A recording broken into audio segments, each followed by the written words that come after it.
భారత్లో ఊబకాయం సమస్య చాప కింద నీరులా విస్తరిస్తుందని ఇటీవలి 15 ఆగస్టు సందర్భంగా ప్రధాని మోదీ హెచ్చరించారు. ప్రజల ఆరోగ్యానికి సంబంధించి ప్రధాని మోదీ కీలక సూచనలు చేశారు. లైఫ్ స్టైల్ మారడం, సరైన డైట్, ఫిజికల్ యాక్టివిటీ లేకపోవడం కారణంగా డయాబెటీస్, హైపర్ టెన్షన్, గుండె జబ్బులు పెరిగిపోతున్నాయి. భవిష్యత్తులో ఊబకాయం దేశానికి ప్రధాన ముప్పుగా మారే అవకాశం ఉంది. తక్కువ వంట నూనెతో సంప్రదాయ వంట పద్ధతులు పాటించాలని, మహిళలు తమ భర్త ఊబకాయానికి గురి కాకుండా ఉండేందుకు వంట నూనెల వాడకాన్ని 10% మేర తగ్గిస్తే దేశ ఆరోగ్యానికి మేలు జరుగుతుంది అని సూచించారు.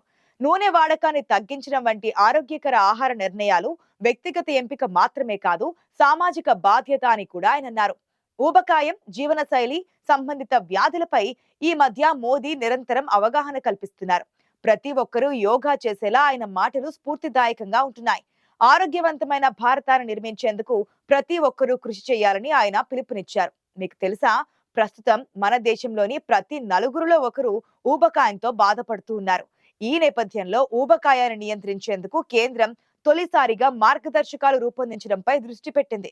ఈ అంశంపై భారత వైద్య పరిశోధన మండలి ఐసీఎంఆర్ డైరెక్టర్ జనరల్ అధ్యక్షతన ఆరోగ్య మంత్రిత్వ శాఖ అధికారులు, హార్మోన్ సంబంధిత వ్యాధి నిపుణులు, పోషకాహార నిపుణులు, మధుమేహ ఇతర వైద్య నిపుణులు సమావేశమయ్యారు. భారత్ లో స్థూలకాయానికి సంబంధించి ఇప్పటి వరకు జాతీయ స్థాయి మార్గదర్శకాలంటూ లేవు. WHO విడుదల చేసిన మార్గదర్శకాలనే వైద్యులు అనుసరిస్తున్నారు. 2018లో ఐసీఎంఆర్ టైప్ 2 డయాబెటీస్ పై మార్గదర్శకాలు విడుదల చేసింది.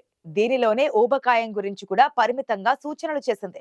అందులో స్థూలకాయం ఉన్నవారు జీవన శైలిలో మార్పులు చేసుకోవడం ద్వారా బరువు తగ్గడానికి ప్రయత్నించాలని తెలిపింది. ప్రస్తుతం సూచించే మార్గదర్శకాల్లో ఊబకాయంపై ముందు జాగ్రత్త చర్యలు, నివారణ, స్క్రీనింగ్, రోగ నిర్ధారణ, చికిత్సపై దృష్టి సారించే అవకాశం ఉందని సంబంధిత వర్గాలు తెలిపాయి. ఈ నేపథ్యంలోనే అమెరికాలోని ఇండియానా పోలీస్ హెడ్ క్వార్టర్స్ గా ఉన్నటువంటి ఎలీ లిల్లీ అనే ఫార్మాస్యూటికల్ కంపెనీ ఒక అద్భుతమైన వెయిట్ లాస్ ఇంజెక్షన్ ను రూపొందించింది. ఈ కంపెనీ ప్రస్తుతం దాదాపుగా ప్రపంచ వ్యాప్తంగా 125 దేశాలకు తమ మందులను అమ్ముతోంది. అయితే చాలా కాలంగా ఒబేసిటీ సమస్యకు చెక్ పెట్టేందుకు జరుగుతున్న ప్రయత్నాలలో ఎలీ లిల్లీ సైంటిస్టులు ఒక కీలక మందును కనిపెట్టారు. వీరు తయారు చేసిన పిల్ ఉపయోగిస్తే డయాబెటిక్ కానీ ఊబకాయలలో గణనీయంగా బరువు తగ్గుతోంది. ఈ డ్రగ్ ను ఓర్పోగ్లిప్రోన్ అని వ్యవహరిస్తున్నారు. భారత్ లో ఇప్పటికే ఈ కంపెనీ నుంచి మౌంజారో అనే పేరుతో మధుమేహం, ఊబకాయ నివారణ కోసం మందులు లభిస్తున్నాయి. ఇప్పుడు తాజాగా ఓర్పోగ్లిప్రోన్ ను ఎల్లీ లిల్లీ పిల్ అనే పేరుతో మార్కెట్ చేయనున్నారు. ఈ పిల్ గురించి సదరు కంపెనీ 3000కు పైగా డయాబెటిస్ లేని ఊబకాయలపైన క్లినికల్ ట్రయల్స్ జరిపింది. రోజుకు ఒక్క పిల్ లెక్కన సంవత్సరం పాటు తీసుకోగా తమ బరువులో 12% తగ్గిపోవడం జరుగుతోంది. తమ డ్రగ్ నుంచి ఫలితాలను సాధించడంతో మార్కెట్ చేయడానికి అనుమతి కోసం America food and drug administration కు అప్లై చేసుకుంది. ప్రపంచ వ్యాప్తంగా ఊబకాయం కేసులు అత్యంత వేగంగా పెరుగుతున్నాయి. ఊబకాయంపై వరల్డ్ ఒబేసిటీ ఫెడరేషన్ నివేదిక దిగ్భ్రాంతి కలిగిస్తోంది. 2030 నాటికి ప్రపంచంలోని ప్రతి 5 మహిళల్లో ఒకరు, ప్రతి 7 పురుషులలో ఒకరు స్థూలకాయంతో బాధపడడం ఖాయమని ఆ నివేదిక చెబుతోంది. ఊబకాయంతో బాధపడుతున్న వారి సంఖ్య 2010తో పోలిస్తే 2030లో రెట్టింపు కాబోతోంది. ప్రపంచ వ్యాప్తంగా స్థూలకాయం పరిస్థితి ఎంత తీవ్రంగా ఉండబోతుందో తెలుసుకునేందుకు వరల్డ్ ఒబేసిటీ ఫెడరేషన్ ఒక అధ్యయనాన్ని నిర్వహించింది.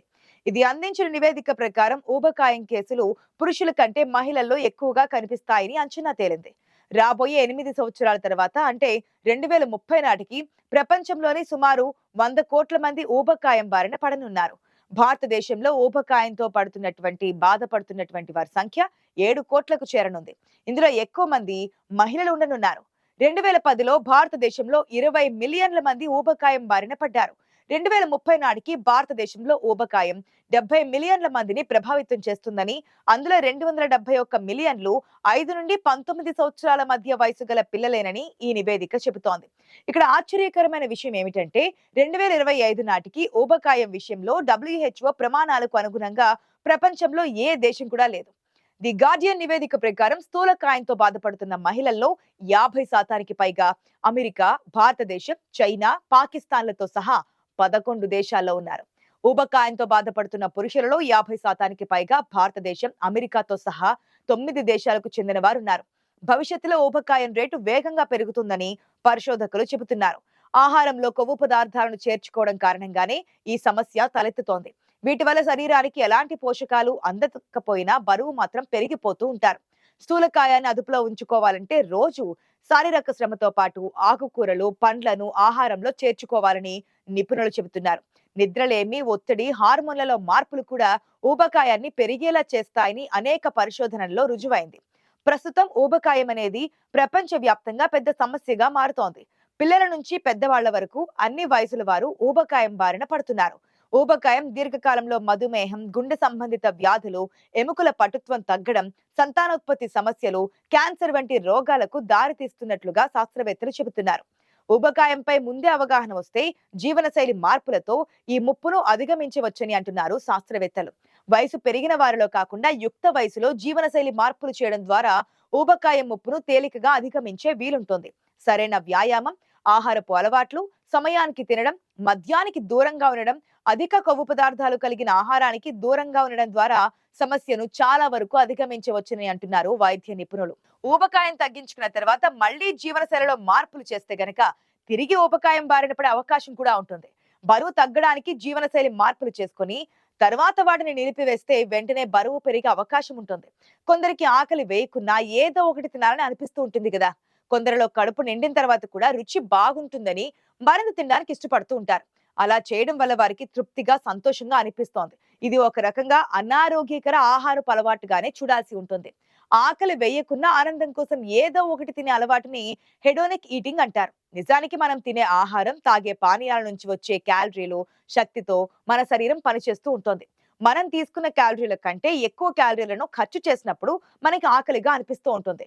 కడుపు ఖాళీ అయినప్పుడు మన పొట్టలో ఉండే హార్మోన్ వ్యవస్థ ఆ విషయాన్ని మెదడుకు చేరవేస్తోంది. అలా మనకు ఆకలి వేస్తోంది. దీన్ని సాధారణ ఆకలి అంటారు. అదే హైడోనిక్ ఆకలి వల్ల ఆకలిగా లేకపోయినప్పటికీ కేవలం ఆనందం కోసమే ఏదైనా తినాలనే కోరిక కలుగుతూ ఉంటుందని శాస్త్రవేత్తలు చెబుతున్నారు. దాదాపు ప్రతి ఒక్కరికి ఎంతో కొంత స్థాయిలో హైడోనిక్ ఈటింగ్ అలవాట్లు ఉంటాయి. కొంతమందికి మాత్రం ఆహారం చాలా ఆనందాన్ని, ఆహ్లాదాన్ని కలుగజేస్తోంది. సాధారణంగా కొవ్వులు, ఉప్పు, చక్కెర పాళ్ళు అధికంగా ఉండే ఆహార పదార్థాలనే అందరికీ నచ్చుతుంటాయి. ఎందుకంటే అవి ఎక్కువ శక్తినిస్తుంటాయి. ఆహారాలు అందించే శక్తి, వాటిని తినడం వల్ల పొందే ఆనందం కారణంగా వాటి పట్ల ఆకర్షితులు అవుతూ ఉంటారు. అయితే ఈ భావన ఫిజికల్ హంగర్ వల్ల కలుగుతుందా, లేక హైడోనిక్ హంగర్ వల్ల కలుగుతుందా అని చెప్పడం కష్టం. ఈ రోజుల్లో ఎక్కడ చూసినా రకరకాలైనటువంటి రుచికరమైన, సులభంగా లభించే జంక్ ఫుడ్స్ అందరికీ అందుబాటులో ఉన్నాయి. ఇవి బరువు పెరగడానికి కారణమవుతున్నాయి. ఆనందం కోసం తినడం తప్పు కాదు.